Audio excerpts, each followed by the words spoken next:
جنگ ساگنیچ لیکولر سیاسی لناوندا مشهدیان لتل أویب ام دسپیک دا بخیر هاتنا تدکن لأمریکا و لبشی کردی رادیو دنگی أمریکا كاك جنگ تذكاري هندكي بكرتي بحثا وجواكا كرد لإسرائيل جمرها بكي؟ جواكا كرد لإسرائيل جواكا كش هرشا بارتشين كردستاني يعني جزاخو بقرا جمع حبادي بقرا السنة جوردشي حتى روحاي جروحا حتى ديار بكري جي هرشا بارتشين كردستاني وجي هر دافرين كردستاني إلا مالباتك دو مالبات سي مالبات يعني زد بتر الإسرائيلي هنا لقورا عندك ستاتستيكين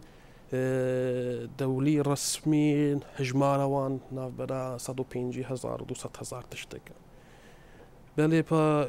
چونكا زواج وان جلقال خلقي ويري چي بيا و خلقي الدنيا جوهيج الدنياي هاتنا چي بيا زور احتيادية زور آسايي هقال بچي جيكي بيجي داس كردم يانش كردستاني ما إلا إيش وان رابطو بيجت والله يان دابيرا من يان بابيري منش كردستاني بونجيكي يعني جواكا كي بلافوكا جواكا إسرائيلي ده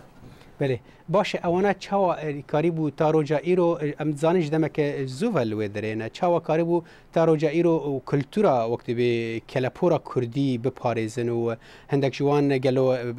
تاروجا ایرو این به کردی داخفن چاوا ایرو شوان دهندری جواکی دا گلو حلیانا وکو جواکا کرد للبنان وکمیناک نخير أباجي كان سبب بيهنن كو سبب تاريخينا ديروكينا ایک جوانه وکو جوهین کردستانی لکردستانی به آزادیش يعني جبر هنده چه دجمناتی یک نافبر جوهی و مسلمان کردستانی چه نبینه کلتورا وان کلتورا که هف بش بیه جبر هف بش بونا کلتورا وان و بشتاری کرنا ده کلتورا کردی ده جدنگ بیجی بگره حتی گووندین ما وان كالتورا نجيب بخوا برنا إسرائيل أما سبب رئيسية سبب أساسية كو كالتورا خش بيرنا كرنا سبب دوام أفا كالتورا كي روشلاتا نافين كالتورا كي بالا دست برزة لسر كالتورين دن جبر هند وكو بيناسا كرنا خو وكي كردستاني بيناسا كرنا دجواكا إسرائيل كو بتبرانيا وانج أوروبا وج أمريكا وج روسيا جبر هند أبا وكو جوازية كي وكو جداتية كي وكو خو بيناسا كرنا وبيناسا خوش باش كرنا حتى نهاجي كردن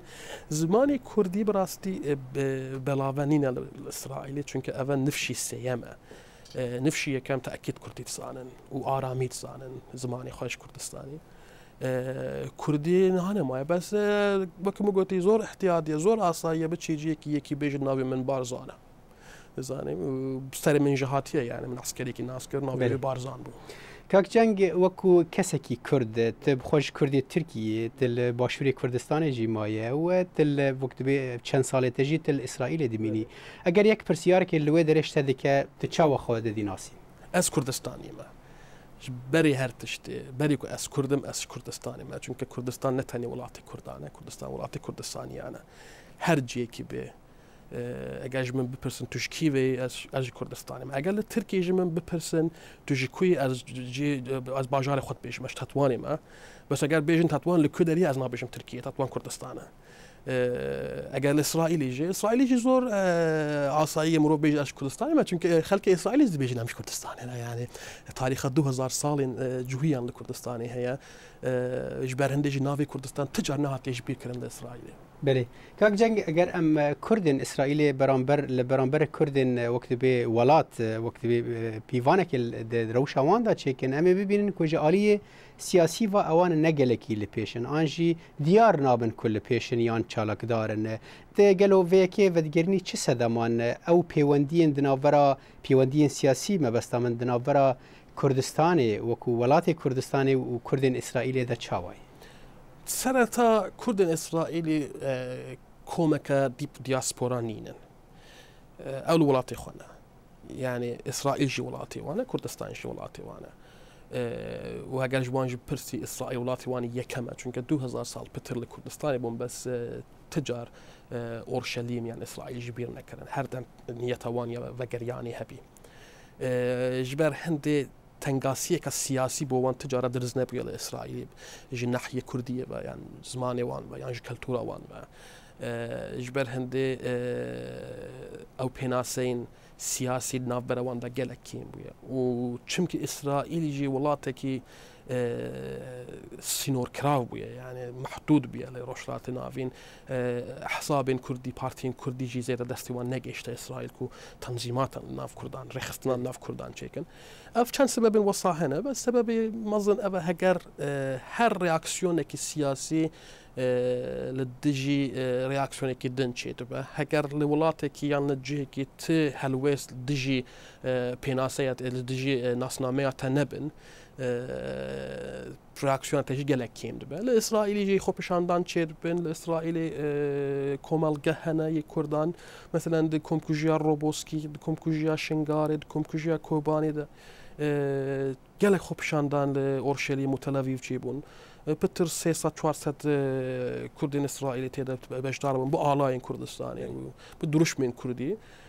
ليبلي أفا ولاتك آزادة يعني جناحية نتنيج بو جهين كردستاني بو مسلمان كردستاني جا قال إسرائيل بنزور بآزادي دكارن بآلاي كردستاني بفكرين يان بيجن ما كردستاني كسر بخواد فيت افتشتين قالك نورمالة دموان بله كاك جنگ بده ساله ش وقت بين ناكوكي وشرد نافرا اسرائيليان وفلسطينيان دا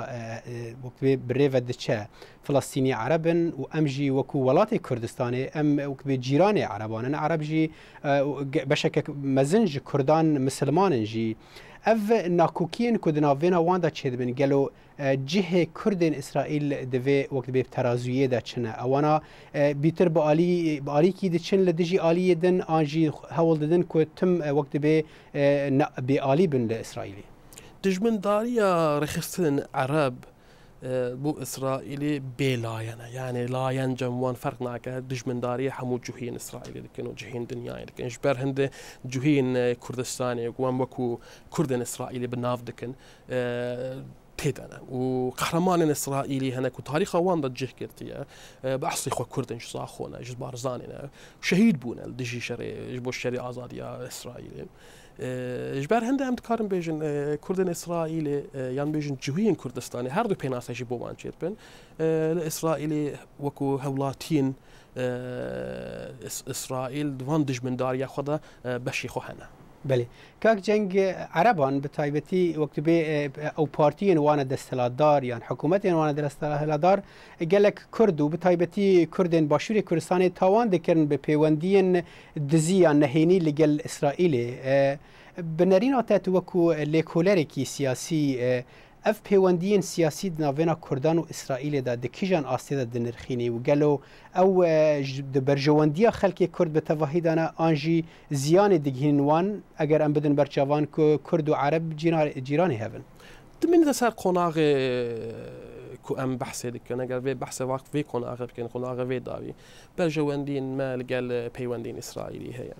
اگر بحث هفتياد كن حشتياد كن دماكو كرد شورش وان دجي داقر كرانشي بي وبطيبتي محتاجي دولتين دورو بربون براستي بيواندين لقال إسرائيل احتمال أو هندك إيرو برجواندية مدنا برجواندية مدى نبن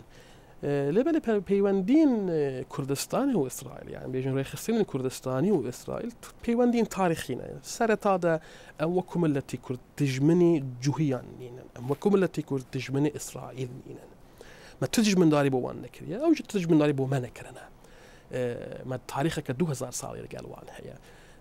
باجار ما بج توراة إسرائيل ناف هاتنا بناف كرن آكري بقرا حتى خابور تاريخك جوهيان ولاتي ما هي وأم وكو دو ملتين هفبش لقال أرمنيان ولقال عاشوريان ولقال تركمان ولقال عربان لكردستاني إيش يعني إجبار هندي أف دجمن داريا بان عربي أو دجمن داريا ناسيوناليزم عربي لدجي إسرائيل جمع تشينابي وتشيناب شيء خاصة دولة عربية قالك حاول دانكو حتى كرج لدجي إسرائيل راب نفتش بتجمع تشيناب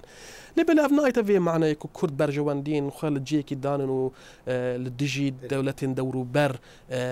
لقال إسرائيل دجي وان كاربكن أم في نقطة ده بيلا يعني بيواندين رخصتين كردي هر دم به سعودی عربستان رهبیه پیوندین رخصتین کردی هر دم به مصر رهبیه پیوندین رخصتین کردی هر دم به اسرائیل جه هبیه و ده هبدشی باشه که جنگ هون وقت کرد اسرائیل ل شر تروریسم در الحریم و تایبتی شر گروپ داعش کو ابو دمک بری و دچه و دیسا بی آلینه آنجی هونجی وکو خلق وکو کرد ل کردستانی بخوا تجي أفي جروبينا كاري وقت بروشة كردين إسرائيل دفي چارچوي دجمر شروفا بكي كردين إسرائيل دشر تعشد بآلينين و أم بيجن دنياي بيشكفتي لدفيت شريدة بآلينين هرچند يعني أو بي لا ينقرنا لا ينقرتنا كرداج آلي كردين إسرائيلي و تأكيد دستك آج بشكرية أوروبيان بترا از بوده بجم گله کس ناس کردن کو خواستم بچن شری داعش بکن گل پیش مرگا الباشوی کردستان یعنی گل یا پیگل روج آبایی کردستان نخیر اما تأکید مسوگری هم دکارن بیجن نتنی کردن اسرائیل همو کمالگه اسرائیل جیواک اسرائیل لگل کردستانیه لدجی شری داعش لدجی شری بعث لدجی شری ایران لدجی شری ترکیه جبو مافين كردستاني وجبو مافين ملتي كرد وملتين كردستاني خلقي إسرائيل بقشتي لقال ملتي كردستاني چونك خلقي إسرائيل جوهين دنياي بمافبون وبخاكبون وبولاتبون قالك باش تزانن بله لکولری سیاسی جنگ ساگنیچ لجه ناوندا موشه دایانا تل أویو قالك سپاس سر جوان